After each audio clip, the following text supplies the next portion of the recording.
ကျေးဇူးတော်ရှင်ဧကမဟာပန္နိတမိုးကုတ်ဆရာတော်ဘုရားကြီး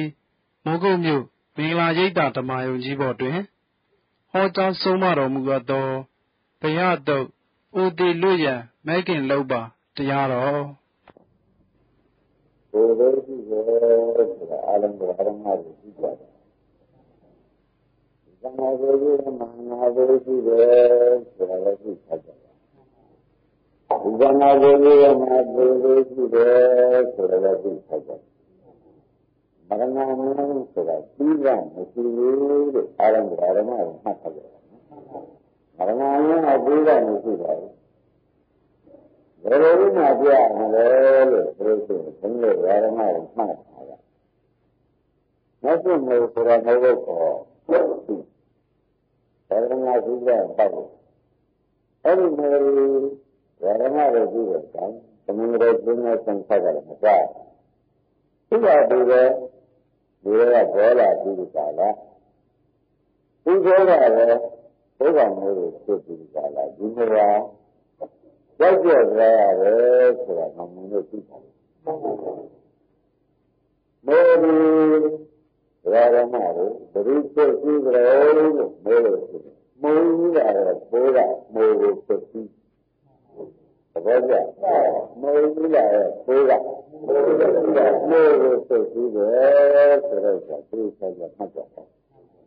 အဲဒီလိုဒီအန္တရာယ်တွေလို့ဆိုတော့ဒီတဲနေတာလေလို့ပြောမှမဟုတ်ဘူး။သိညာကလည်းပြီးလာတဲ့သိသားလည်းကပိုးပြတ်တာ။ဒါနဲ့လည်းဒီလိုကြားလို့ဆိုရင်သုံးပြင်းပြည့်ပြင်းလို့မရက်ကြဘူး။ဒီတိုင်းလည်းရတယ်မဟုတ်ဘူး။အမှန်သိသားတွေကသိရတဲ့ဒီပဲဆိုတော့ခရာကပါဒီကလည်းလာပြီးကြတာသင်္ဒိတ်တို့နဲ့တခါတော့လုံးစုံကုန်ပြည့်အရေးတန်းလို့ဆိုတယ်ဒီကြီးကဒီကံရောယူလာတဲ့ဒီဆိုကြတယ်အမှန်အိုးအောင်လုပ်တယ်ဒီကမှမကြားရတာလားကိုယ်ယူလာတဲ့ဘိုးကြီးတရားဓမ္မကိုကိုယ်ကိုသိပြီးတယ်ဘောပါလေဒီမှာလည်းဒီယူလာတဲ့ဒီဆိုတဲ့ဆိုတာဘာမှမဟုတ်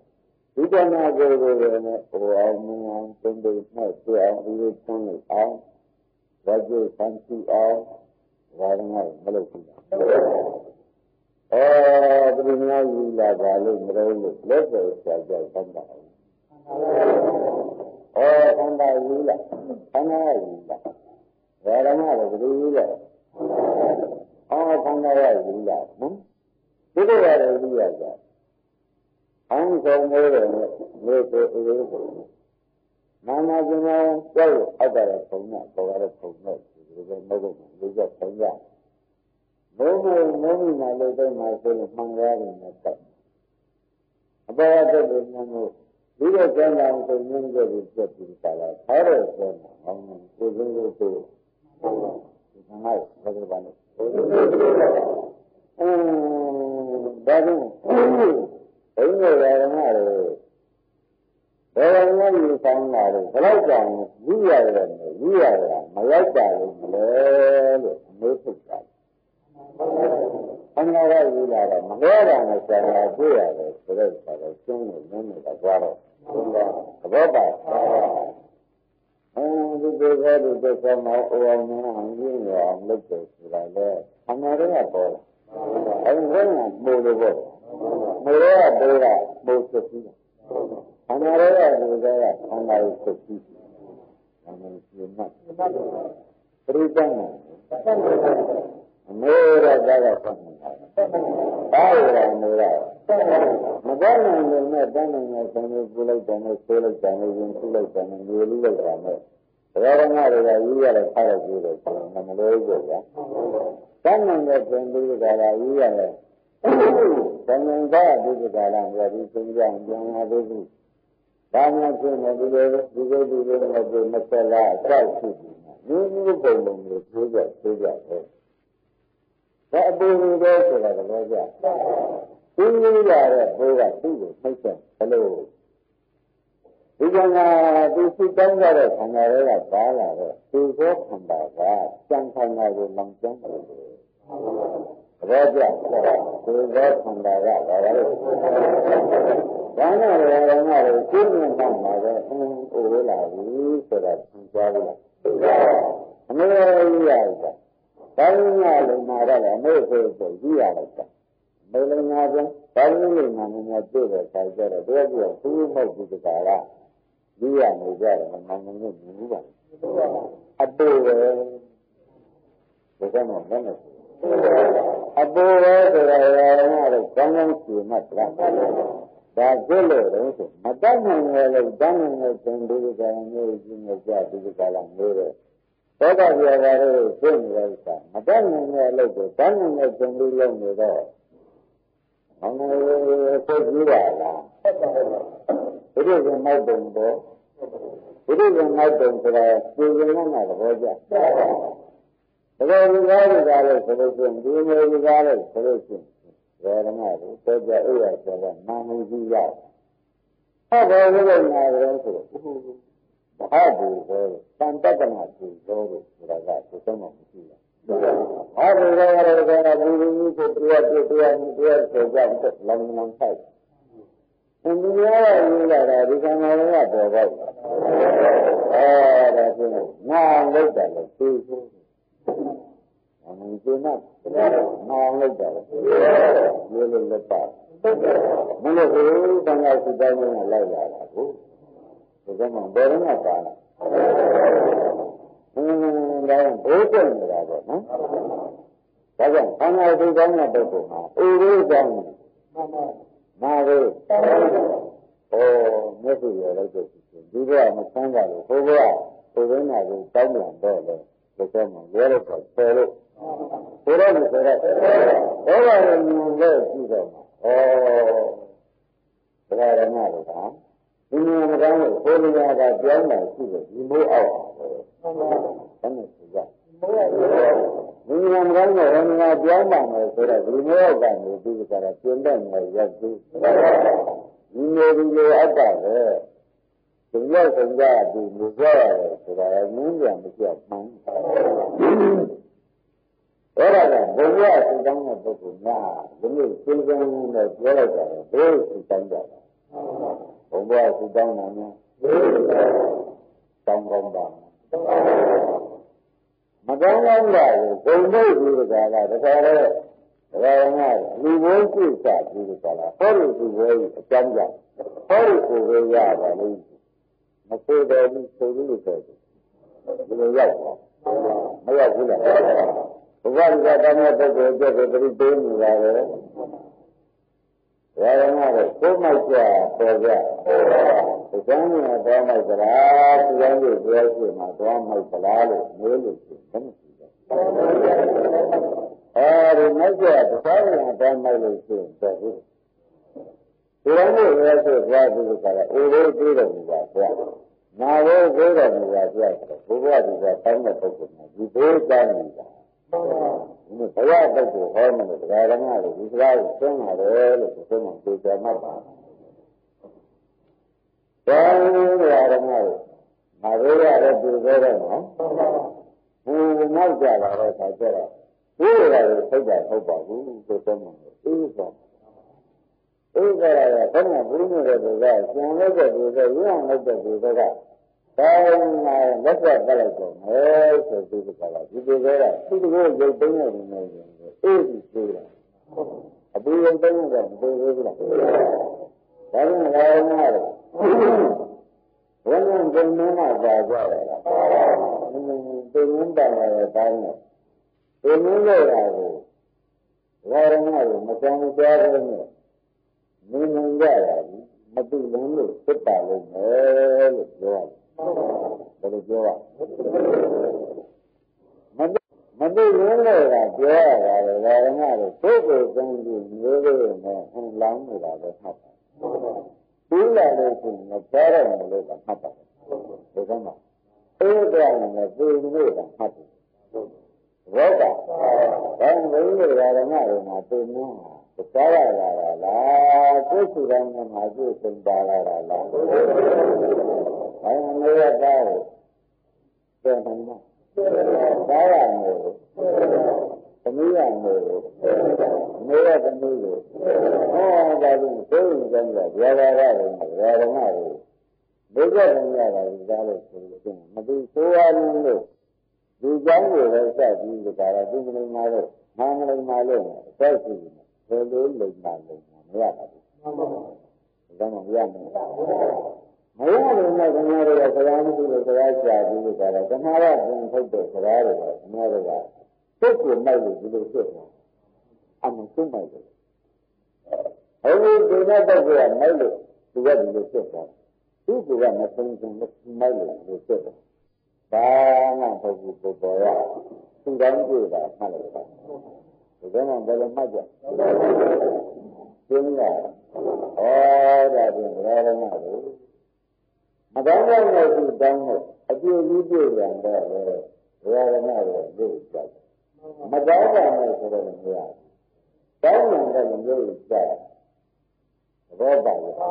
မကောင်းတာနဲ့ဆိုတော့တောင်းတယ်လို့တောင်းလို့ပြည့်ပြန်တော့မေးတောင်းကြည့်လို့မလိုပါဘူးဘောကတည်းကဓမ္မဒုက္ခမှာရတယ်ဆရာကဘောကတည်းကရဆိုတော့နေကြည့်တဲ့တယ်ကိုမမြတ်စေနိုင်တဲ့ဘုရားကိုရှိပါတယ်ကွာဘောကတည်းကရဓမ္မဒုက္ခမှာရဒုက္ခဝေဒနာကအထင်မှာရဒုက္ခဝေဒနာကလည်းသိသိနေတယ်ရှိပါတယ်ဆိုတာကလည်းဒါလိုဂုဏ်မဲ့ပြီးတောပြေပြီးကြတာကိုယ်တိုင်နာတော့ဒီတော့ခန္ဓာတွေအရာကြီးရပြီးအပူကြီးပူကြကြတဲ့ဓမ္မတွေဟာအတေပတိခံလို့လို့ဘောကြဘာဝဲလို့ဒီသေကံပူကံကိုကြည့်ရတာလေနောက်ကိုကိုယ့်ကိုပူတိုင်းဆိုတဲ့ဓမ္မတွေနာပဲဖြစ်တာလို့လုံးလို့ဟုတ်ဘူးနော်ဒါကတော့ပဋိသင်္ခါအားထုတ်လို့ဆိုရင်ဒုက္ခပရိဒီဝလုံလောက်နေတယ်ဒုက္ခဒေါမနကသိသိနေတယ်နာရတာဝိမာယဒါကမိစ္ဆာနဲ့ရကိုဘယ်ဒုက္ခပရိဒီဝသိသိတဲ့လုံငင်းတဲ့မိစ္ဆာနဲ့လည်းရကိုဒီမှာတော့သိသိပဋိသင်္ခါပါဠိတော်မှာဘုရားရှိခိုးဒီစကားမသိဘူးဆိုရတဲ့ဘုရားခင်ဗျားတို့ကကျေသွားပြီးတော့ဒါကအမိုက်ကြီးနဲ့လို့ငွေကြီးငွေရတာကိုနင်းတဲ့စိတ်မှကြည့်ရဘူးသူများနဲ့ဖြစ်ပြီးစိတ်တုံမှာကြည့်ရဘူးဒီလိုမလုပ်ပါဒီကောင်ကိုယ်တိုင်းကိုမတောင်းတလို့ကိုမိုက်ကြီးနဲ့ငွေကြီးကိုသိသိဆွေးရတယ်ဆိုတာနာမည်ရဲ့ဥစ္စာသူတိုင်းကြည့်ကြတယ်သူတို့ကြည့်ကြတယ်မတောင်းပါနဲ့ဆိုတော့ကိုဘောကဘယ်နဲ့မတောင်းပါနဲ့ဆိုတော့ကိုတောင်းလို့ကြည့်တယ်နဲ့ကြည့်ကြဒီကောင်ကဒီကလေးပဲလို့ဆုံးပါပါပေါ်ကြလားဓမ္မတို့ကုသရာလည်းလည်းပေါ်ကြအခုပါရင်အတုတွေသိနေပါလို့မလို့သူ့ကိုစိုက်ကြမိုးလို့ရှင်းရမ်းပြည့်တယ်အတုတွေသိဘာလို့လဲဘယ်လိုလဲဒီလိုတွေဆိုရတာယူသိနေရပါလို့မလို့ဘယ်လိုမလို့ကောင်းတာလို့သားလို့မသိငန်းကအသိနာပေါ်ကြဆိုတော့ဒီကြည့်လို့ဖြစ်မတောင်းကောင်းတာတောင်းထားလို့မပြေကောင်းတာဘူးအမှန်လို့ဆိုတဲ့မှာဒီလိုဆရာတော်နမကောင်းတာတောင်းဆောင်ပြီးကြတာအဲ့ဒါမပြောရဘူးလို့ဆိုရင်မုန်းပုံနဲ့တောင်းနေဖြစ်စမပြောနဲ့မှာသူ့ပြည်ကြီးတွေမလာတော့ဘူးလားဘာမှမလာဘူးဘာမှမလာဘူးဒီလိုစပြီးသောတာပတိကလုံးလုံးလို့ရှင်းတယ်ဥပဒါမလုပ်ရဘူးနော်ဘုရားရဲ့ငါကသိဆိုရင်တော့မိဂံရောက်ဆိုရင်တော့အဲ့ဒါဘုန်းကြီးကပြောတဲ့စကားလို့မှတ်ပါမယ်ဘုရားရှိခိုးမဆုံးတဲ့စကားလို့မှတ်လိုက်တာဒီစကားပါအဲ့တော့အိမ်မှာများပူလိုက်တာဆွဲလိုက်တာကြောင်းကြလိုက်တာလေလာတော့ရှင်ဟောမင်းဘာမှမပူနဲ့မင်းသူတော်ကြည့်တာမင်းဆောင်ရုံပဲလို့ကိုယ်ကိုယ်ကိုဆွဲတဲ့တယ်ဘယ်လိုပြောမလဲမင်းသူတော်ကြည့်တာမင်းကဆောင်ရုံပဲမင်းလိုက်ကြည့်တာမင်းကိုယ်တိုင်ကြည့်ရတာပဲဆိုပြီးကိုယ်ကိုယ်ကိုဆွဲတဲ့တယ်စမ်းပါဒီဆိုလို့ဘယ်မှာမကောင်းလို့ဆိုတော့ဒီတုံးထုတ်စမ်းပါလို့ပြပြောလိုက်တာပဲအဘောပါကြဘာသာဖြင့်ဘယ်ရမလဲဒီလိုပြောရဘူးဒါဆိုရတဲ့ဘိဓိရာဟုဆိုတာဗရမဒါလည်း ခန္ဓာရှိတိုင်းတဲ့ပုဂ္ဂိုလ်ဒုသုံးပါးနဲ့ရှင်းရပါလိမ့်မယ်ဘယ်နဲ့ရှင်းရလဲဒုသုံးပါးနဲ့ရှင်းရပါလိမ့်ဆိုတော့ပြောလိုက်တဲ့အခါကျတော့ဘယ်တော့မှသာတဲ့အဖြေရဒါကြောင့်ဘုရားမပြောရဘူးအဲ့ဒါကြောင့်ဘယ်တော့မှခန္ဓာရှိတိုင်းလို့ရှင်းရင်ပူလို့ပြည့်စုံတဲ့ပူသိသိဆိုရပါလိမ့်ဟုတ်လားခန္ဓာရှိတိုင်းတဲ့ပုဂ္ဂိုလ်မှာနာဝေကိုပြေးတတ်တဲ့ဒီကောတော့နာဝေကြီးဆက်လာနေတာပါလို့တကယ်ကြခန္ဓာရှိတိုင်းတဲ့ပုဂ္ဂိုလ်မှာပြေးလို့ဒီတော့တိတ္တရပြတယ်ပြေးရပါလိမ့်ကျုံတော့တိတ္တလို့ပြေးရပါလိမ့်ပါမပါပြင်းကြဒီလိုပြောပြီးတော့ဒီလိုသိထားတယ်နော်ခန္ဓာရှိတယ်သိကြည့်ရတာသူ့မှားကြည့်ကြည့်တယ်ကျမ်းနဲ့ပုံပါတော့လားသိစားမပြင်းဘူးကောင်းတဲ့ဒီဒုက္ခရဲ့ကြောင့်ဆိုတော့မှပြင်းတ်ဒီဆံကိုပြင်းတ်တယ်အပေါ်မဆိုးဘူးလားအဲ့ဒါအခုသူပြောလိုက်တဲ့တရားကိုတရားတော်ကလည်းတရားဓမ္မတွေမှတ်တယ်အိမ်မှာသားကိုတမျိုးကိုစေကူမျိုးကိုလာခဲ့မင်းတို့ကားလို့ဆိုလို့ရှိရင်ဒီသူတွေကဒီသေးတဲ့ဒီမှာမဟုတ်ဘူးဘုန်းကြီးကနောက်ဘဝကမလုပ်ခဲ့လို့ဘုန်းသစ္စာမသိခဲ့လို့ဒီကောင်းတော့ဒီသူတွေကမင်းမိုက်ကျေပါဆိုလို့တမီးဆိုလို့လည်းမဖတ်လိုက်ပါနဲ့ဒီနတ်ဗရာပါဆိုတာတမီးဆိုတာကကိုမိုက်ပြစ်တာကျူးသေးတယ်အဲ့ဒါကိုရှင်းရှင်းလင်းလင်းပြောတော့စကားကိုဒါကလေးပုံမှန်ဆံလို့ရှိရင်မင်းတို့ကမလုပ်တော့ဘူးမင်းတို့ကမသိကြတယ်မင်းတို့ကမင်းမိတ်ဆံဆိုလိုက်မဆိုလိုက်မင်းကမဟုတ်ဘူးကလားဒီအပြစ်တွေယူရတော့လို့မဆိုကြဘူးဆိုပြီးဆိုတယ်ယူရုံပဲဒါမှမဟုတ်ကျင်တ်တယ်ဒါကကျင်တ်ကြတန်ငါလဲလာတာလားအကြီးကြီးကျယ်ကျယ်တန်ငါလဲတာလားဆိုတော့ဒီလိုလေးသိနေပါဦးဒီကျေကျေကောင်းကောင်းနာကြီးပြောလာတယ်ဆိုတော့ဒီလိုဟာကျင်းဘာမှတန်တော့မရှိတာနော်ဒါကြောင့်ဘုရားရှင်ဗရမကြီးကသူ့ကြောင့်လည်းမဟုတ်ဘူးဘုရားဟုတ်ဆိုပြီးကြတာဟောတယ်ဘာရမလဲသူ့ကြောင့်လည်းပါဠိတယ်ဆိုတော့နော်ဘုရားဟုတ်ဆိုပြီးကြတာဟောတယ်တဲ့ဘုရားရှင်မှညာပြေးနေတာကွာအကြောင်းမရှိတဲ့ဘုရားရှင်မှညာပြေးနေတဲ့အလုံးအကျင်းငါပြောတယ်ဆိုတော့လည်းကြည့်ချင်းအလုံးလုံးဆက်ဆက်ကုန်တယ်ဘုရားရှင်ပြေးနေတာကိုသူဆက်ဆက်တယ်ဘုရားရှင်ပြေးလို့ဘုရားရပါရဲ့ဘုရားရှင်ပြေးလို့ဘုရားရှင်ဘုရားမြတ်ကြီးကဆက်ဆက်တာဘယ်လိုကြောင့်ဆက်ဆက်ပါလဲဘုန်းဆိုတော့အကြောင်းမရှိတဲ့ပုဂ္ဂိုလ်ပြေးလို့ဆက်ဆက်ဘယ်လိုပုဂ္ဂိုလ်ပြေးလို့မပါလို့အကြောင်းမရှိတဲ့ပုဂ္ဂိုလ်ပြေးလို့ဆက်ဆက်ပါလေဆိုတာကိုသိချာဖတ်ဒီလိုပြေးလို့ကမင်းမသိဘူးနော်သိကြလို့ဒီသုံးနဲ့သုံးဒီလိုတော့ဆိုမင်းကဘယ်လိုရကြမ်းရှိတော့ကမိရင်းနဲ့သိချက်တာလို့မလုပ်တဲ့ပုဂ္ဂိုလ်ကဘာရပြေးလို့ဆိုပြီးလို့ဆိုမင်းနဲ့ဆွဲရမှာဆိုလို့အမှန်တန်လိုက်တတ်တယ်လို့ကျမ်းမြင်မရှိတဲ့ပုဂ္ဂိုလ်ကဘာရတယ်ဒီသာသုံးတယ်အမေရောသုံးတာဟဲ့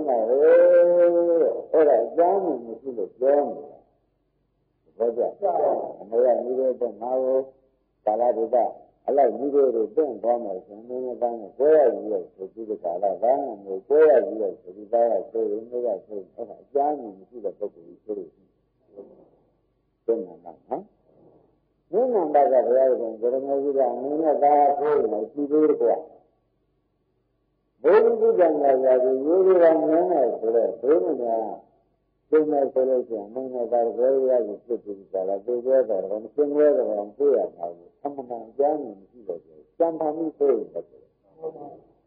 လိုတော့မှာပေါ့ဘာကြဒါကဒေဝလူတွေကနေမြို့တက်တဲ့ဘုံမျိုးတွေပြင်နေဆိုလို့ရှိရင်နေရဥစ္စာတော့ဘာလဲဥစ္စာပြည့်ကြတဲ့အတွက်နေရကောင်းတယ်ဒါရမျိုးမကောင်းဘူးဒီလိုလေးများကြောက်လိုက်တာဆိုပြီးကျမ်းမြင်ရှိတဲ့ပုဂ္ဂိုလ်များပြောပြလို့ရှိတယ်ကွာ Jangan mesti ada berjualan tunggu dalam. Tunggu dalam surat ajar. Karena video itu mana koya itu. Juga, video juga. Rumah juga baru. Era juga apa buat. Era macam kurang begitu saja. Video itu. Itu juga itu. Macam tu jangan pun. Jangan itu. Betul. Video kan ada dia kalau tunggu yang ada kalau ini kurang yang itu. Kalau sampai itu dah. Jadi kita tak cuma tak yang ini kita pakai ini. Video kuat. Kalau ni ada ni seperti video ada surat dana. Itu ya jadi kalau jangan ini mana pun Mereka malam ada jadi todo sudah sudah buat semua itu. Wajah. Sekarang macam mana lagi? Macam mana lagi? Wah, mereka serah itu. Tahu ni mana? Tahu serah itu. Orang nak jaga mana buat itu. Dah mati mana lupa. Kita mula ini dengan bayar dengan desa orang mula ramai sana. Kerana itu kita urus tanah tadi kita langgar tu mana? Sekarang, tanah tadi kita orang. Dua orang ini dah tanah lain tu bayar. Macam ni, orang macam ni, jangan begitu langgar, jangan lepas. Kalau kita berada, mereka jemaah desa siapa ya? Mereka yang sering ada itu, mereka berada mereka nampak, kan? Orang sama apa? Kan ada benda ni, janji mereka mata itu. Dia di desa mana? Mereka kan? Bara, mereka. American America macam ni, dia tu, kerana apa saja, berbeza. Mereka lama bagi lama, bagi mereka lama. Era mereka banyak sini, mereka itu boleh pergi. Macam ni boleh, kan mana? Ada nanti sudah itu lah kerja bahagia. Ada warna ru, mereka kan dengan mereka terapi. Cuma, cara mereka mengenai. Sudah cara juga. Kalau mereka sudah, bagaimana mengenai sudah berkuat, jadi itu. Mereka itu. Mereka sudah siapa mana Mara itu tahun tu. Dengan berada di sini, kerana itu sebenarnya bawa dengan ini macam, betul? Boleh jadi. Kalau kita lalu sudah, hati dalam hati ini ada dalam kita. Kan kita, orang ini kerana itu, logo itu, ini semua jalan sudah. Bagus tu. Ini apa lagi berbuat? Kami itu, bagus tu. Ini bukan membuat ni berkata. Juga berbuat. Ini lah. Ini sudah ni. Mungkin berbuat. Kalau itu macam mana berbuat? Macam mana pun mereka sekarang ini nanti pergi. Bukan macam tu lah. Hey, betul. Jangan ngajar lah. Macam ni. Apa yang lepas? Sama. Orang ramai. Ini ada ni long ni, ni ada. Apa ni ada? Long ni ada. Semua dari siapa ni ada. Dari yang dari mana? Macam ni, kalau ya di dalam. Nanti ada buat. Mana ada buat. Jualan ni. Pun jangan ada tu ni ada. Macam ni ada. Oh baca. Dan ada tu malam ni baca tu. Itu juga tu baca. Kalau nak baca mana, dunia lang ni mana? Baca. Dan marna tu, kami marna tu, tu ni kami baca. 没嘛的没嘛的，怎么了？大金呀？那咱们那个人老板人都生下去，东路过，这个啥啦？没到，主要是不能买几个。लेकिन दोनों के बाद में काला बाल किसी को ले जाए बाकी नंबर जी ने किले को खाजा रहा है जैसे अगर मैं दो दिन ले रहा वाणियों के वाणियों लिया बांगले शुरू बाकी जाने को सब ये वजह बाकी जाने में लगा हमारे बॉम बोले खाजा रहा और दो दिन ले जाने की चीज़ नंबर पर वारंवार जितने लोग हैं खाना बोला राजा किधर जाते हैं वारंवार किधर से मिला तमिल किधर से मिला दिन दूसरे में कुमार दोनों भी आना मतलब ये बाहर किसी भी तरह से लोग संगठन का चलता है उसे थप्पा में चीज़ लेंगे ना सुनना ऐसा क्या वारंवार वारंवार करने की ना चल जाता है सुबह ट्रेनिंग में सीधे सुबह ट्रेनिंग में सुबह पाँच से लेकर ट्रेनिंग में लग गए वो ट्रेनिंग में लग गए सुबह वारंवार लाना है वारंवार का फार्म है वो तैयार है तेरे जगह सीधे ले जाता है अंदर वाला नफाना खुदाना जो है ना नफाना मंदिर है पूरे जिला जाता है अंदर सारे ट्रेनिंग में सीधे क्या सुबह तो आदेश है वारंवार आदेश है तो क्या बोला ट्रेनिंग में सीधे पूरे ट्रेनिंग में सीधे मारे ट्रेनिंग में सीधे पूरे ट्रेनिंग में सीधे तो सीधे डाला रे वारंवार ट्रेनिंग करेंगे जिला मेरा बात ट्रेनिंग में बाया में ट्रेनिंग सीधे आगे मैंने लग गया वारंवार बोले आगे मैंने लग गया बोले हमारी बहन बोले समझिए सीधे तंग मामा जी तंग सुनेंगी अभी मैंने लग गया बोले वारंवार अल्लाह उन्होंने मांगने का और जीवन तमाम चांदे तो वो जीवन को लगे हमारे लगे लाने वाले मदन में लाने चाहिए जीवन में मकोया वाले तो मकोया लाने वाले तो जो ओवे हमारे बंदे कोई वजह मकोया वाले तो भी वाला जी जा रहा है तुम ने दिया है ना सीधा जाने के आज हम बाबू से नहीं बनना चला वो तो नहीं आज ही बात मुझे क्या ये नहीं आ गया तो जा ऐसे ना बाया लोग तमिल लोग तमिल तो जब पूरा है पूरे बाबा रहे बाने तमिल और अरे मदन में सब पूरा सुनने दीपो से मलेशिया में मजूद में बाबू में बाबू पूरे से का यही सुनना जाऊंगा मदन मिला राज्य की कांग्रेस जो मेरा मुझे तैयार करने में दिया है रंग को चीज़ है चलो हमारे बैठा हुए वाले नेताजी मुलाजी से मेरे तो सब मौका दे रहा चलो जा रहा है मेहमान मुलाजी गए तो रहा हमारे क्यों न जाएगा वो जो है मेरा हाँ ये लोगों को क्या बोलिए लगता है बारिश मेरा बात ये मेरा हाँ बाया हमें दिया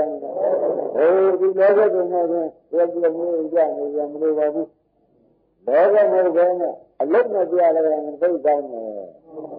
लोगों मेरे घर में अलग न दिया लगा रहे थे हमारे लोग भी तब बारे में थोड़ा तैयारी करने की लेकिन करने के बाद इन ताला पालन किसी भी है तारनी ठीक जाओ ही या ठीक ताला वारंवार वाया दो दिन में ले ये है सीधे रहे जैसे तो माला में तो ये टेंशन दे करा जीवन की जगह को संयाग दी दे करा क्या सुन लेते हैं मदन में मिला बहुत आजा नहीं आजा वारंवार हमारे जीवन में बुद्धि के नहीं जीवन में सीधे रखा अबू है वजह सुधार मेरा बुद्धि का American, imagine somebody very here, value, a fact, Tongan, Nata, a thing like sympathy, the here, value, third sympathy, over. Third sympathy, now you don't see it. A good sympathy is there. Rather than come out, down with us, again, nothing in that you down with that, about somebody in my generation, see that I'm about to job.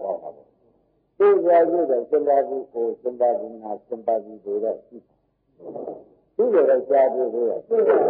That is, imagine somebody solution. There are no solution of some guy, a young guy, a boy, but a thing like I do that. I really love this job. I love it. My children are about every language, forever, however.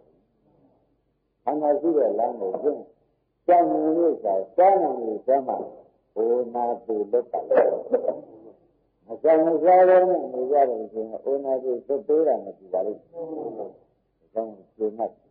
And I do the language, who not to do. And I do the language, letters, and who not to my son. What are the other? Raramara, coming and none of them come on. Coming and teacher and none of how much I am.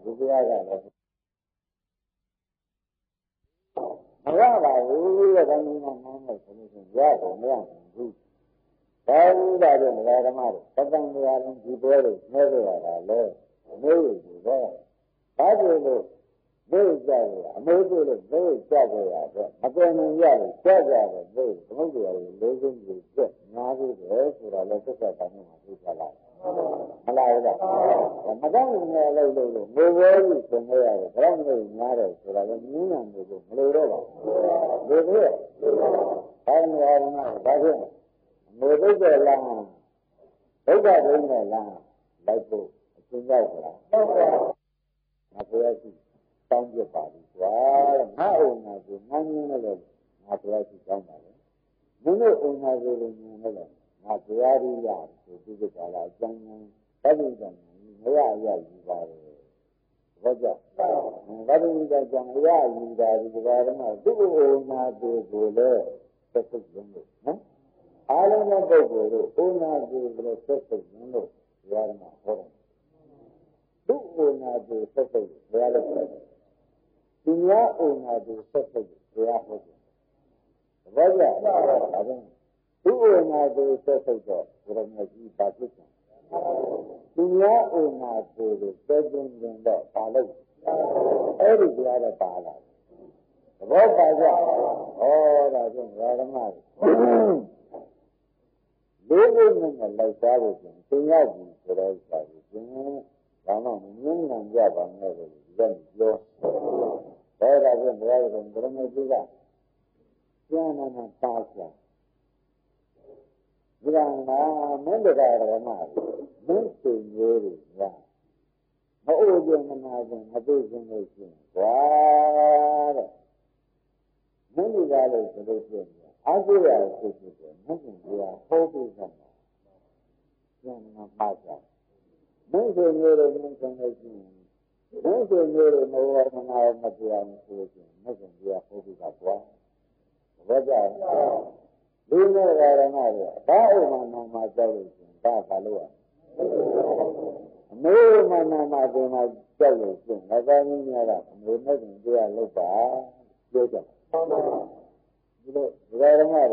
do nothing. Sivamala, Uda, my wonderful, my daughter, and Zaman, Mugan, brother, Una Dulan, Sanjunda, Megan, Bessera, Sina, Matina, Eva, you let you get a Vidaran, a Lumia Bain, the Shannon, Sumari, who never let you don't do the Gala, but they don't say you not let you later. Raja, Lava Lagovara. You bring another Mahona, a whole bring to a heaven to do that. Buddha, Eva, Mary, Logo, may I buy to the Logo. Tara may come in a Logo. I will bring out a 12 years tomorrow. And many of them are further on Europe, Ramina, in Jim. ဘာကြောင့်အမှန်မှမဆွဲရသေးတယ်နဲ့အမှန်မှစားကြဘလောက်မှတောင်းမလို့လုံးဝတော့အမှန်မှစားတော့ပါကိုယ်ကဘာမှမရှိလကားလည်းတော့မဆွဲရဘူးလားဒီမှာလည်းနေရသားကို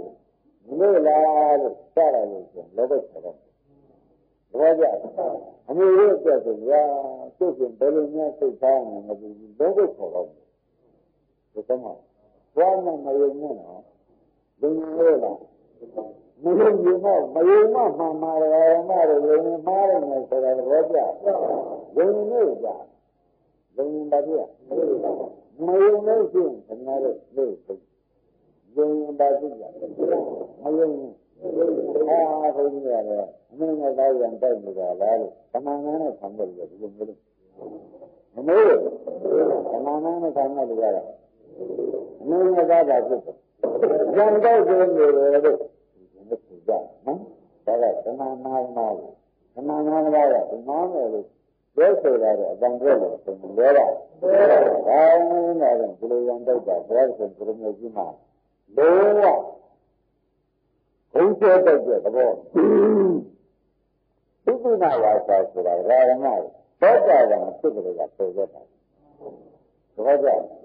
သောတာပန်ဖြစ်ကြတာဆိုရတာကြောင့်ဘုရားရမယ်လို့ပြောဘုံနဲ့ပါတာဘောကြသင်များတွေကဓမ္မနာနဲ့ဆောင်နေတာသံတိတ်ကိုသင်ကငတ်ပါတယ်။ဘာမှမသိဘူး။ဘောကြကပြီးတော့မှဆက်တက်တာကအဲဒီလိုကငါးပါးတိတာကိုတုံတုံလိုက်လို့ဆိုလိုက်။ဘောရတဲ့သမန်တော်ကဒါရတော့ပြောရတာဓမ္မနာနဲ့တာလည်းသံတိတ်ကိုနော်။ဉာဏ်နဲ့ဓမ္မရှင်အာရုံနဲ့လိုက်ဆိုပဲ။ဘာမှမရတော့မှလို့သိတာလေးကကိုယ်သိကြရလားမင်းကြရလားလို့လို့ရှင်။မိုးတယ်ကွာသင်္ကန်းနဲ့တော့မပြောပါဘူးမလားဘူးကိုယ်တည်းလုံးကသင်္ကန်းနဲ့ရရလားမိုးသင်္ကန်းနဲ့လာရကွာသင်္ကန်းနဲ့လို့ဆိုရင်သင်္ကန်းနဲ့မှန်တယ်လို့ပြောလိုက်ပါသ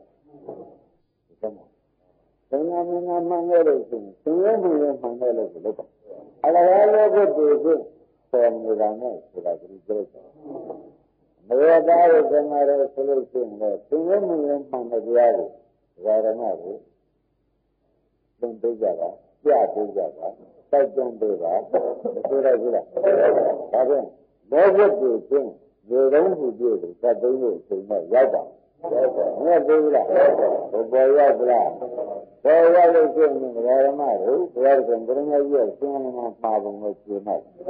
ဘုရားရှင်ကကွာမျိုးကြီးနဲ့ဘယ်မှမကြဘူးတင်လို့အပူရဆုံးရင်းပြီးကြတာအမေကဘာကျင်းနေတာတာရမိတ်ကျင်းနေတဲ့အလုပ်ကို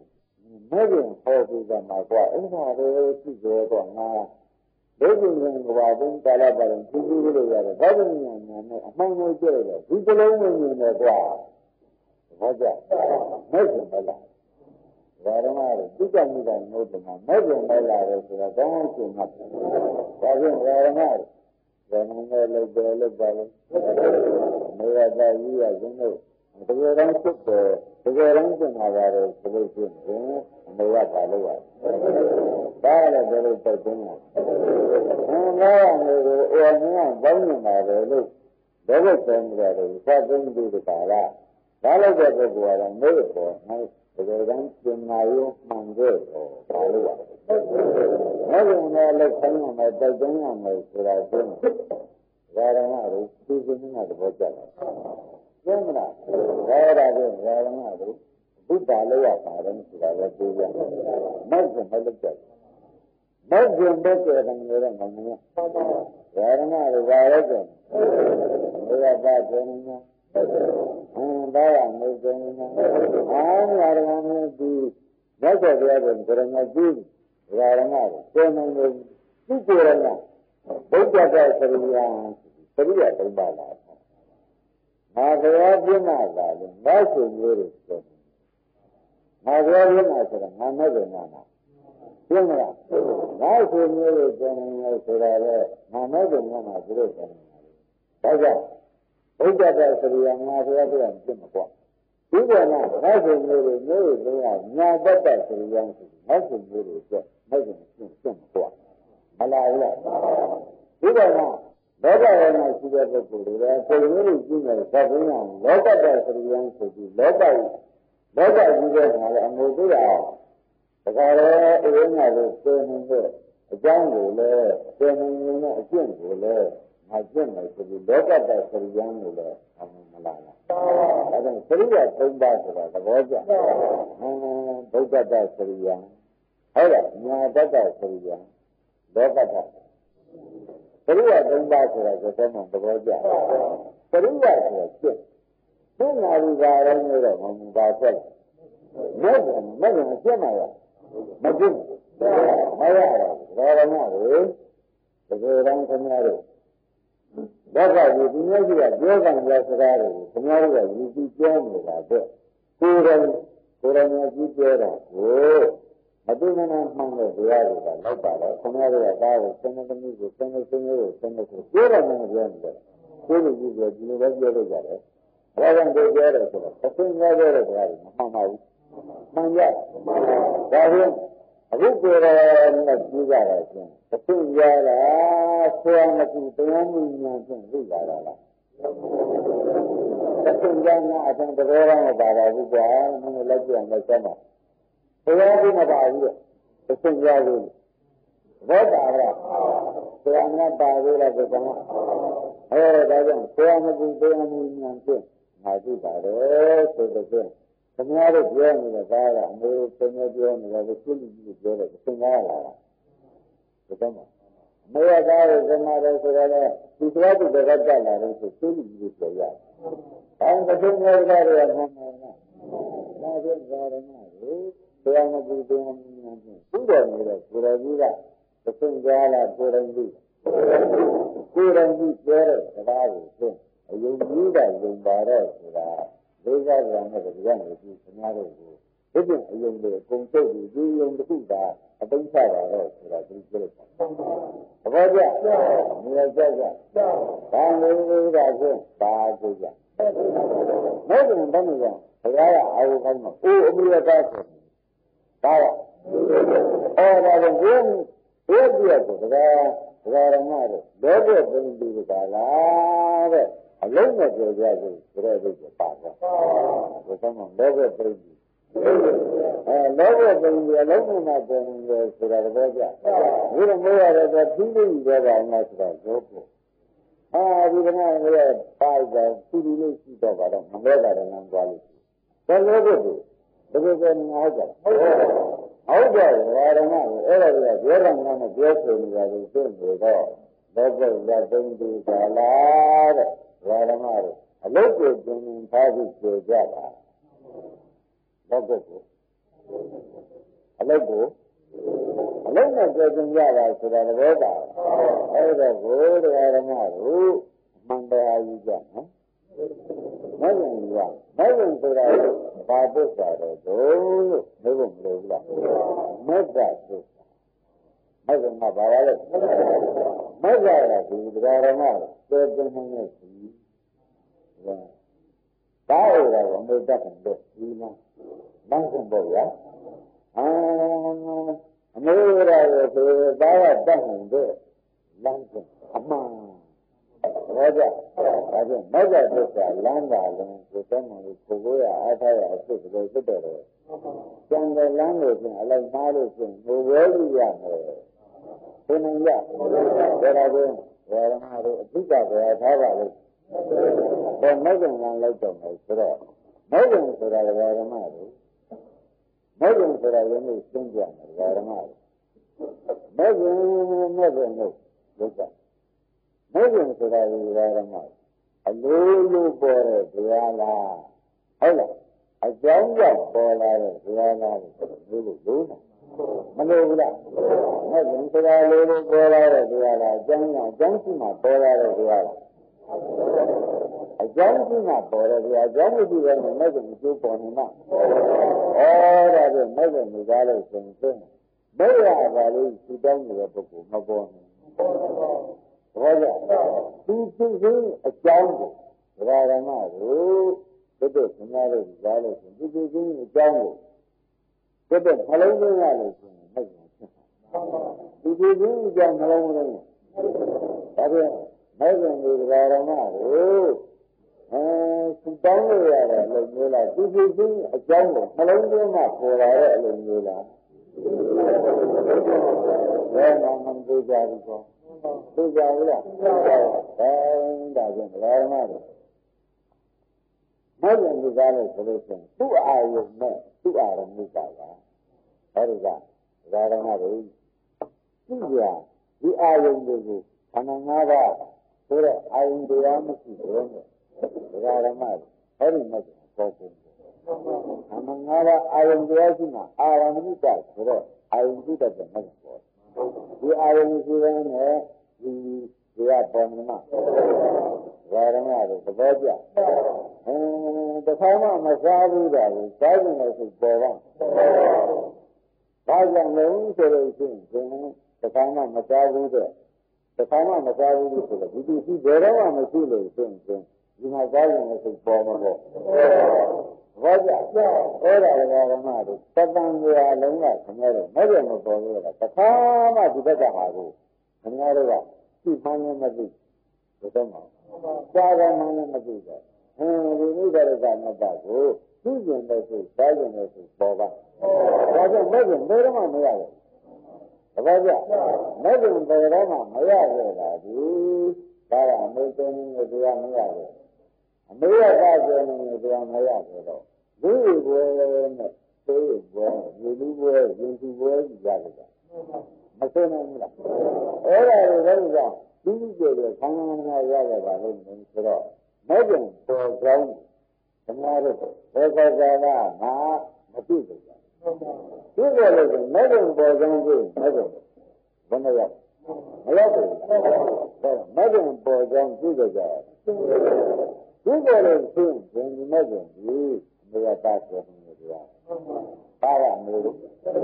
ပြောနေကြရဆိုတော့တဘောမှမတည်နိုင်ရတဲ့ဒိဋ္ဌိထောက်ကြည့်လိုက်လို့ရှိရင်ဘယ်တော့မှ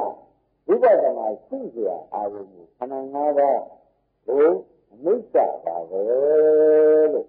ဉာဏ်နဲ့ပြောပြီးလို့မရဘူးဒါကြောင့်ဘာလို့လဲငိုရမိုးပြလို့မျိုးကြရဒီဘိုးကြီးဉာဏ်နေရတယ်ဆိုတော့လည်းဉာဏ်ကိုလိုကြပြီဒါကြောင့်လည်းဒီဘိုးကြီးကဉာဏ်နေရပါလို့မျိုးတော့မိုးထုတ်ခဲ့ပြီပြီးတော့မဲ့ရင်တရားဝင်နေမှာဘယ်တော့မှမထားဘူးဘာကြောင့်မဲ့ရင်တရားဝင်နေမထားဘူးပါလို့မျိုးဆိုတော့လက္ခဏာရဲ့သုံးပါးဆိုတော့စိတ်တဲ့တရားကြီးကိုလည်းခင်ဗျားတို့ဘယ်တော့မှမလုံးမသွင်းဘူးတဲ့အတွက်အမေကလည်းသားမသွင်းဘူးသားရတယ်ဒါကြောင့်သားမှလည်းမသွင်းရဘူးအမေမှာဘယ်နဲ့ကြောင့်မရပါလို့မတုံးတော့အမေထုတ်တဲ့ခါကြတော့မှဒကာဓမ္မတို့မဲ့ကငါလိုလိုပေါ်လာလားခန္ဓာ၅ပါးအိဋ္ဌပြောရှိနေများတော့လေဒကာဓမ္မတို့သိတယ်မှာပေါ်ပါမရှိတော့ဒီကဘဂဝါရဓမ္မကတော့အမှန်ငါးပါးကဒါဘုသင်္ဃာရမိစ္ဆဒီသက္ကနာမိစ္ဆဆိုတော့ဘုရားကဘုရားမှမဆုံးပါဘူးဒီသက္ကနာမိစ္ဆကိုဟောပါရဲ့ဟောတဲ့ငါးမျိုးဆိုတော့ပုဒ်သံဃာဒါမိစ္ဆဖြစ်နေမိစ္ဆဖြစ်နေမိစ္ဆနာပေါ်ပုဒ်ဘယ်တော့မှသိသိမသိဘူးပေါ့ဘာကြောင့်အဲဒါမိစ္ဆဆိုတာဒီမိစ္ဆနာမဲ့ကြံပေါ်ပုဒ်မတွေ့ဘူးကြတဲ့အတွက်သတ္တန်ရာလုံးကမေးွယ်နဲ့သတ်သိမ်းကိုသဘောတဒါနဲ့သတ်သိမ်းကိုပြောမလားဘာလို့ဒီလိုရမှာလဲစစ်တို့အများတွေကပြောနေကြတာကတော့အမှန်ပြောကြတယ်လူကြီးနဲ့ကြောင်းသူ့ကြောက်ဆိုပြောကြတယ်လူကြီးနဲ့ကြောင်းမှာဒီများတယ်မဟုတ်ဘူးစိတ်ကပိုရက်တဲ့ဆင်းနေတဲ့ပြောလိုက်တယ်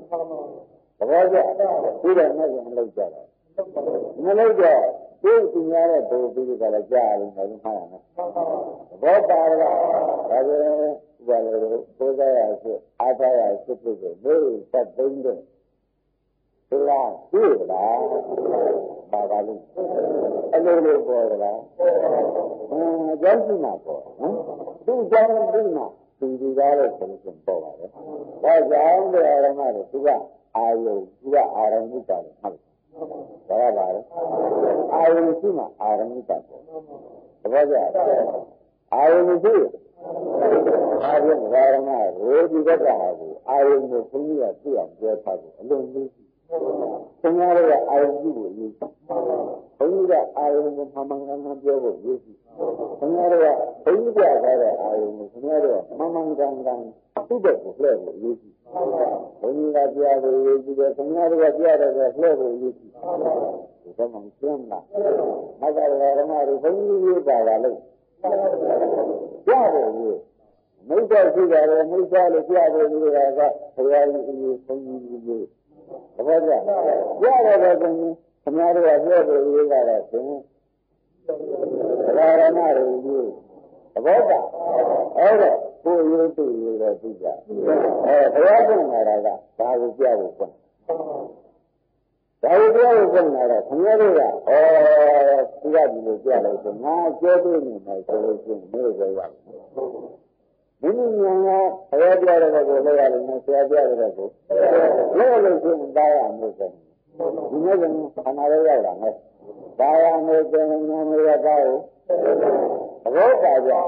ကြောင့်ဓမ္မတို့ဘုရားပွင့်နာရာပါလို့ကိုပွင့်လာကြလို့ဘုရားမျိုးသတ္တဝါတွေပြောပြနေလို့ပွင့်ဘယ်လိုကိုပြောပြနေလဲဒီကြတဲ့တော့ခေါ်တဲ့ပုဂ္ဂိုလ်ပြောတယ်ဒီကြတဲ့တော့မလဲတဲ့ပုဂ္ဂိုလ်ကိုမပြောပြနေတော့ဘုရားတည်းဘုရားတွေပွင့်သွားတာလေဒီကပေါ်လုံးနဲ့ညပွင့်သွားတယ်ဘာဖြစ်လို့ကြမ်းနေလဲဆိုမလို့လည်းကြမ်းနေတာဘယ်လိုကလားဒီကြမ်းနေဒီမှာဒီတရားပေါ်မှာလူမနေရဘူးတရားဓမ္မတွေမဟုတ်တယ်လို့အခုကြမ်းတော့ကြမ်းနေတာနဲ့နေရမယ်လို့ရိုးရိုးနဲ့နေရကြမ်းနေတာနဲ့နေရဒီတော့ခင်ဗျာမလို့ရင်ဒါနဲ့နေရသဘောကျနေနေရမယ်ဆိုတာလည်းတရားဓမ္မတွေကောင်းကောင်းရှင်းမှတ်ဒါဒါဖြင့်အမှန်၅ပါးဟာတရားဓမ္မတွေအပြောခန္ဓာ၅ပါးအရှိမိစ္ဆာတရားအပြောအရှိကအပြောရမရှိကအဲဒီလိုခေါ်ကြဝေဒနာဒုက္ခရာသိတယ်မှာအပြောခန္ဓာ၅ပါးဆိုတာပြောတဲ့ပုဂ္ဂိုလ်ကခန္ဓာ၅ပါးလို့ပြောတာပဲတကယ်ရှိတာကကျင်မိစ္ဆာတရားလို့ဘုရားဟောလိုက်တဲ့ကျဲရှိတယ်ကျဲငါတရားလို့ဆိုလို့ရှိရင်ဘယ်လိုသိနေလဲပုဂ္ဂိုလ်လို့ဆိုလို့ရှိရင်အရှိကိုဒီကအတိထားပါတော့မယ်ခန္ဓာမိစ္ဆာတရားတဲ့ကိုပဲအတိတရားထားပါတော့မယ်ဆိုလို့ရှိရင်ဒါကများတို့အမေရပါဖြစ်တယ်ဒါကအမေဖြစ်လို့ဒီဥစ္စာဒုက္ခနည်းတယ်ဆိုတာသိကြလားအဲ့ဒါအမေတို့ကမိစ္ဆာတို့တိုက်ကြည့်ပြီးကြတာအမျိုးမျိုးပုံပုံဆက်ပေါ်ပြီးကြတာနင်းနာတယ်လည်းမဖြစ်ဘူးဖြစ်ပါလားဒီလိုမျိုးရခြင်းဒီဆရာမပြဘုရားပြတယ်တရားတဲ့ကိုခင်ဗျားတို့ကဉာဏ်ရင်းနဲ့ပြောရလို့ရှိရင်ဒီဉာဏ်ဒီမိမိတို့အာရုံသိမ့်လို့ဉာဏ်ပဲသဘောပါဒီသိမ့်လို့ဉာဏ်ပါလေဒီကဒီများသိညာတာကိုယ်ကိုယ်လေးဒါကကိုကြနေတာဒီဒါသူ့မျိုးကြီးနဲ့ကြာမှာချင်းအားလုံးနဲ့သိကြဆုံးဆုံးတာပဲလို့ဆိုတာဒါလည်းမကြတော့ဘူးမကြတော့ဘူးသဘောပါကြဒါကြောင့်ဓမ္မတို့အလုတ်ကိုပဲကြကြပါဘူးအလုတ်ကမရှိလို့ကြရတာလားမသိလို့ကြရတာဒီလိုဆက်ပါလားဒီကဆိုရင်ဆက်လိုက်တော့ဒါကြတော့မရှိလို့ကြရတာလားမသိလို့ကြရတာလားမကရရနာတို့ကောင်းကောင်းရှင်းမှမလားမရှိလို့ရမသိလို့ရဒါဖြင့်အဲဒီမသိတဲ့ဒီကာလပတ်လုံးချင်းမမအမေရသားမကန်ဘာမှမကန်နိုင်တဲ့သတ်စစ်ဆက်ဒါကနေရကြအရင်တရားဓမ္မတွေအဲ့ဒါလည်းမကြမှာတော့တင်းနေတရားမရှိဘူးဆိုတဲ့ဒီကခန္ဓာ၅ပါးဆိုတာအပြောအရှိတာမိစ္ဆာခန္ဓာ၅ပါးကအရှိတာအဲ့ဒါဓမ္မတွေကသိသိကြကြပြီးမိစ္ဆာတွေသိညာနဲ့တရားဒါကြောင့်ပြောရတယ်ဒါပြန်မိစ္ဆာကိုပြ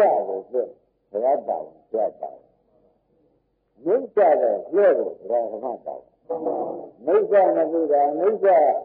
မရှိတာကိုရှိတာကိုသိအောင်ပြဖို့ကဆရာသမားနဲ့ဘုရားတောင်းသဘောကျဘုရားမိစ္ဆာတဲ့ကိုပြရတာကတော့ ဒီလိုလည်းကြောင်းဆိုတော့ဘုဒ္ဓနဲ့ကိုဆိုလို့ရှိရင်ဓမ္မတွေဒီလိုကဇီးပေါက်တော့မှာပဲဆိုတော့ဘာမှမြင်ဖို့မလိုတော့ပါဘူး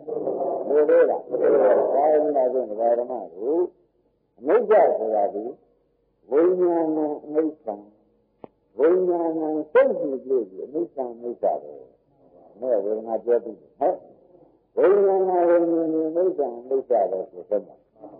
ဝိညာဏဝိညာဉ်ဒုက္ခဒုက္ခပဲဝိညာဏအနတ္တဝိညာဏအနတ္တပဲစိတ်ကြည့်ရတာလေမိစ္ဆာဒုက္ခအနတ္တပဲလို့ဓမ္မတော့မသိနိုင်ကြဘူးအဲဒီကိုပေါ်လာတဲ့စိတ်ကြည့်ရဘယ်စိတ်ပေါ်တယ်လို့ဆိုတာကိုဒီလည်းကြည့်ရမယ်ဘယ်စိတ်ကြောက်သွားတယ်ဆိုတာကိုသိရတဲ့အခါကျတော့ရှင်းတယ်စိတ်ကိုလည်းကြည့်တယ်ကြောက်တာကိုလည်းကြည့်တယ်ဘာကြစိတ်ကိုလည်းကြောက်တာကိုလည်းဒါဖြင့်ဓမ္မတို့ဒီလိုစိတ်ကိုဒီပေါ်တာကိုလည်းကြည့်အောင်လုပ်တာကြောက်တာကြောက်တာကြည့်အောင်လုပ်လို့ခါကြတာပေါ်တာကိုလည်းကြည့်အောင်လုပ်ကြောက်တာကိုလည်းကြည့်အောင်လုပ်ဆိုတော့ဓမ္မတို့ကြောက်နေမှဆိုတော့ပေါ်လဲပေါ်သွားလို့ရှိလည်းမရှိဘူးဆိုတာလေးသိကြပေါ်လဲပေါ်သွားလို့ရှိလည်းမရှိဘူးဘာကြောင့်လောကီမှာနဲ့ရှင်းပြတဲ့ခါကျတော့ဓမ္မကိုစိတ်သိသိရတာတော်တော်ဥမာလို့အပိသက်ပါဥမာကိုသမန်တို့ကြရမကနေပြီးဆံညလာပြီးသမန်တို့သိရမှာတရားတော်မှာလည်းအဲ့ဒီလိုရှိတယ်။ဘယ်ဆိုင်မှာလာတော့အင်းနဲ့ပုံနဲ့အဲ့ဒီနဲ့ဒီလာမှမသိဘူးဒီမှမသိဘူး။မလို့ကြတော့ဒီငါမျိုးရတဲ့ဖတ်တဲ့တော့ဆင်းပြီးကြောက်တာနဲ့ဒီဘာမှသွားတာသွားတာ။ဒါတော့ဒီကနေ့ကမမလုံးနဲ့အဲ့ဆင်းရတဲ့ခါကျတော့ဒီညမှာငါကဆင်းအိတ်မဆိုင်နိုင်ဘူး။အခုလည်းမရှိဘူး။ဘာကြောင့်ဆင်းအိတ်လည်းအိတ်တယ်ဒီတော့အဲ့ဒါမနဲ့ကြတာမသိဘူးလားဘုရားဆိုတဲ့ဓမ္မတွေကပေါ်တဲ့ဓမ္မဆိုလို့ကသူရပြီးစိတ်အိတ်တယ်အိတ်တာသူရပြီးစိတ်သွားတာဒီဖတ်ကြည့်တယ်ကမကြည့်မိမှာလည်းသိဖတ်ကြည့်တဲ့အခါဆင်းအိတ်လည်းအိတ်တယ်သွားလို့ပေါ့အဲ့ဒါဒီမှာခင်ဗျားတို့ကဓမ္မစိတ်ကလေးကိုဒုတိယစိတ်ကရှာတဲ့အခါဒုတိယစိတ်ကအမှန်မကြနေတာမကြဘူးလားဒါဖြင့်သင်္ကတိရဲ့ဓမ္မစိတ်ကြီးအိမ်လည်းအိတ်တယ်သွားလည်းသွားတယ်ဆိုတော့စိတ်လည်းပြတ်သွားလို့ရဲ့ဒီလိုဉာဏ်နဲ့ရှင်းတာစိတ်မှာဆံလိုက်ပါမရဘူးလားဒါကြောင့်ဘယ်စိတ်ကြည့်ရမှာတုံးလို့မောင်ကြီးကမေးတာဒီလိုဉာဏ်တန်ခါမှာအရိယာစိတ်မပေါ်ဘူးဆိုတော့ဟုတ်ဒီလိုဉာဏ်တန်ခါမှာဒါလည်းလာစိတ်ကိုပေါ်ပါအခုဒီလိုစိတ်ပေါ်နေဆိုတော့ဒီလိုဆိုတာအယူပြဒါဓမ္မကိုပြောကြည့်ပြောဘုရားရှင်ကလည်းပါတယ်မယူပါဘူးဓမ္မကိုပေါ်ပြီးနဲ့စိတ်ကပေါ်ပါဘူးဒီအိတ်ကလေးနဲ့သင်္ခါရတွေကကြည့်ပါဘူးဟင်ပေါ်ပြီးမှပေါ်ပါဘူးဒီကလည်းတဲ့အချိန်နဲ့ပြန်မတောင်းဘူးအချိန်နားနေတယ်သင်္ခါရဒီနေရာမှာအိတ်ပဲသင်္ခါထသွားတယ်ဟုတ်လားဒါကြလည်းဒီကနေပြီးအိတ်ရှင်တဲ့ပုဂ္ဂိုလ်ထပြီးရှိရဒီလိုပဲခါကြတာသင်္ခါအဲ့ရာကိုမြင်ဆင်းတယ်ဆင်းအိတ်သွားတယ်ကြည့်ရသင်္ခါကြည့်တာမြင်ဆင်းတယ်ဆင်းသွားပြီဆိုတာတော့ဒီတိုင်းလာပဲတဲ့မြင်တွေကကျွန်တော်တို့ကသိပြီးပြတ်သွားတာကိုမကနေပြီးမရှိဘူးတာသိသေးလို့ရေးကြည့်အတိလိုက်ကြရင်သူကတန်းလိုက်ပြတ်တယ်ဟုတ်ပါလားအတိလိုက်ကြလို့စိတ်ကနေပြီးကြတယ်ရောဂစိတ်ကလေးရှင်းဒါလောဘဆိုရင်ကျွန်တော်ဥပါဒံတန်ကြောင့်သွားပြီ